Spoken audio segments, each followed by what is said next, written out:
आज हम childhood and growing up विषय में विद्यालय के बारे में जानेंगे। यानी विद्यालय का क्या अर्थ है, उसकी क्या परिभाषाएं हैं और विद्यालय का बच्चे पर क्या प्रभाव पड़ता है। स्कूल का अर्थ है, यानी स्कूल शब्द की उत्पत्ति यूनानी शब्द स्कोला में से हुई, जिसका अर्थ होता है अवकाश यानी laser.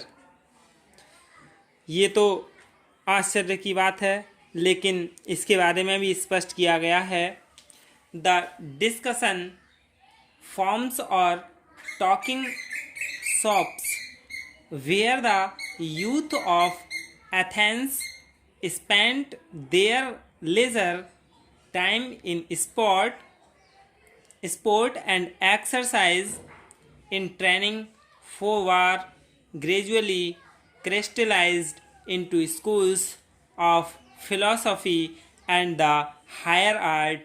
Leisure spent in the trim gardens of the academy schools develops। यानी वाद विवाद या वार्ता के स्थान जहाँ एथेंस के युवक अपने अवकाश के समय को खेलकूद, व्यायाम और युद्ध के प्रशिक्षण में व्यतीत करते थे, धीरे धीरे दर्शन तथा उच्च कलाओं के स्कूलों में बदले गए। एकेडमी के सुंदर उद्यानों में व्यतीत किए जाने वाले अवकाश के माध्यम से स्कूलों में बदल गए। एकेडमी के सुंदर उद्यानी में व्यतीत किए जाने वाले अवकाश के माध्यम से स्कूलों का विकास हुआ। तो धीरे धीरे एक तरह से इन्होंने एक संस्थागत यानी औपचारिक रूप ले लिया। जेएस रॉस के अनुसार विद्यालय वे संस्थाएं हैं जिनको सभ्य मानव ने इस दृष्टि से स्थापित किया था कि समाज में सुव्यवस्थित तथा योग्य सदस्यता के लिए बालकों की तैयारी में सहायता मिल सके। Schools are institutions devised by civilised man for purpose of aiding in the preparation of the young for well adjusted and efficient membership of society. JS Ross ने बताया था कि जो विद्यालय हैं, इनकी स्थापना इस पर्पज से की है कि समाज में सुव्यवस्थित और योग्य सदस्य बालकों की तैयारी में सहायता मिल सके। ओटावे ने भी कहा है कि विद्यालय युवकों को विशेष प्रकार की शिक्षा देने वाले सामाजिक आविष्कार के रूप में समझे जाते हैं। अब हम विद्यालय की आवश्यकता एवं उसके महत्व के बारे में जान लें कि इसकी क्या आवश्यकता है और क्या महत्व है। Need and importance of school. किसी भी राष्ट्र की प्रगति का निर्माण विधानसभाओं, न्यायालयों और फैक्ट्रियों में नहीं वरन विद्यालयों में होता है। ये बालकृष्ण जोशी ने कहा था, the progress of a nation decided not in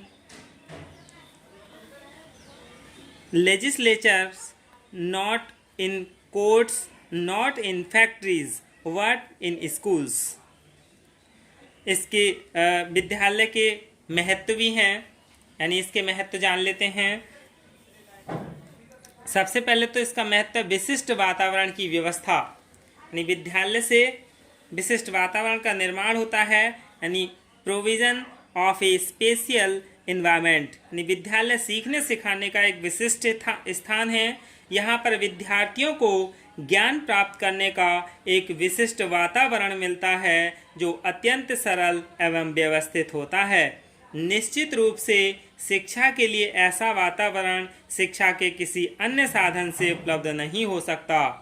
दूसरा है घर से शिक्षा का श्रेष्ठ स्थान और विद्यालय, यानी schools as a better place of education than home. विद्यालय शिक्षा प्राप्त करने की दृष्टि से घर की अपेक्षा उत्तम साधन है, क्योंकि विद्यालय में विभिन्न सांस्कृतिक पृष्ठभूमि के बच्चे पढ़ने आते हैं। यहाँ परस्पर संपर्क के परिणाम स्वरूप उनमें जिन रुचियों, प्रवृत्तियों, दृष्टिकोणों, आदतों और गुणों का विकास होता है, वह घर की चार दीवारी में संभव नहीं है।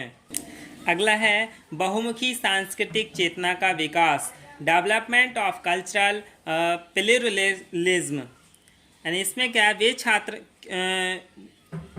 यानी विद्यालय में छात्र विभिन्न परिवारों, समुदायों, संस्कृति से आते हैं, इसलिए उनमें पारंपरिक संपर्क के फलस्वरूप बहुमुखी सांस्कृतिक चेतना का विकास हो जाता है, क्योंकि वो बहुत सारे लोगों के संपर्क में रहते हैं। संकीर्णता के स्थान पर इनमें उदारता एवं समन्वय के भाव जन्म लेने लगते हैं। आधुनिक युग में ज्ञान, कौशल, नए आविष्कार एवं अनुभवों की विशालता के कारण सांस्कृतिक विरासत भी विशाल हो गई है। उसे केवल अनौपचारिक साधनों के माध्यम से नहीं, नई पीढ़ी के लिए हस्तांतरित नहीं किया जा सकता। विद्यालय ही एक सर्वोत्तम साधन है जिससे हम अपनी सांस्कृतिक धरोहर को नई पीढ़ी को सौंप सकते हैं। अगला है व्यक्तित्व का सामंजस्यपूर्ण विकास, यानी हार्मोनिज्म डेवलपमेंट ऑफ पर्सनैलिटीज़। यानी जो धर्म, समाज, परिवार आदि शिक्षा के अनेक श्रेष्ठ अनौपचारिक साधन हैं, पर इनका ना तो कोई पूर्व नियोजित कार्यक्रम होता है और ना कोई निश्चित उद्देश्य होता है। इसलिए कभी कभी इनका बालक के व्यक्तित्व पर अच्छा असर नहीं पड़ता। विद्यालय का क्योंकि पूर्व नियोजित कार्यक्रम और एक निश्चित उद्देश्य होता है, इसलिए इसका बालक के व्यक्तित्व पर अच्छा प्रभाव पड़ता है। व्यक्तित्व का सामंजस्यपूर्ण विकास विद्यालय यानी सभ्यता की पाता है, यानी विद्यालय में ही संरक्षण पाता है। अगला है घर व विश्व को जोड़ने वाली कड़ी, connecting link between the home and that world. परिवार को बालक का प्रथम पाठशाला कहा जाता है। परिवार में रहकर बालक प्रेम, त्याग, सेवा, सहानुभूति, निस्वार्थता इन सभी गुणों को हृदयंगम करता है, यानी अपने हृदय में धारण करता है। लेकिन तब उसके ये गुण परिवारीजनों तक ही सीमित रहते हैं। जब बालक विद्यालय में आता है तो उसका संपर्क अनेक संप्रदायों और संस्कृतियों में पले बड़े बच्चों से होता है तथा वह बाह्य विश्व की घटनाओं से अपने आप को जोड़ने लगता है। इस प्रकार विद्यालय पर वह विश्व को जोड़ने वाली कड़ी है। रेमंड ने भी बताया है कि विद्यालय बाह्य जीवन के बीच की अर्ध पारिवारिक कड़ी है, जो बालक की उस समय प्रतीक्षा करता है जब वह अपने माता पिता की छत्र छाया को छोड़ता है। इसके बाद शिक्षित नागरिकों का निर्माण, यानी क्रिएशन ऑफ एजुकेशन सिटीजन। विद्यालय से शिक्षित नागरिकों का निर्माण होता है, समाज का निरंतर विकास होता है, यानी कंटिन्यूअस डेवलपमेंट ऑफ सोसाइटी। कहा भी गया है कि विद्यालय को समस्त संसार का नहीं वरन समस्त मानव जाति का आदर्श लघु रूप होना चाहिए। अगला है जीवन की जटिलता, यानी कॉम्प्लेक्सिटी ऑफ लाइफ।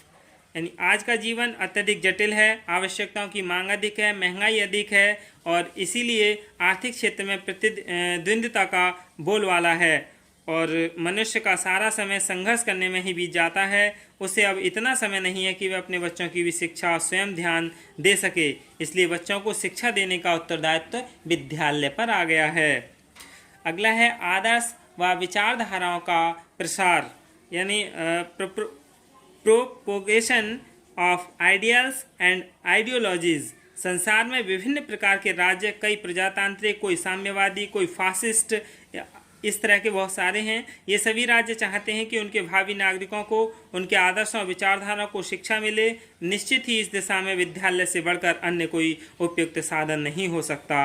इसीलिए विद्यालय में बालक छात्र यानी चिंतन, मनन, प्रयोग, शोध के द्वारा ज्ञान को प्राप्त करता है। यही क्या है विद्यालय की आवश्यकता और उसका महत्व है। धन्यवाद।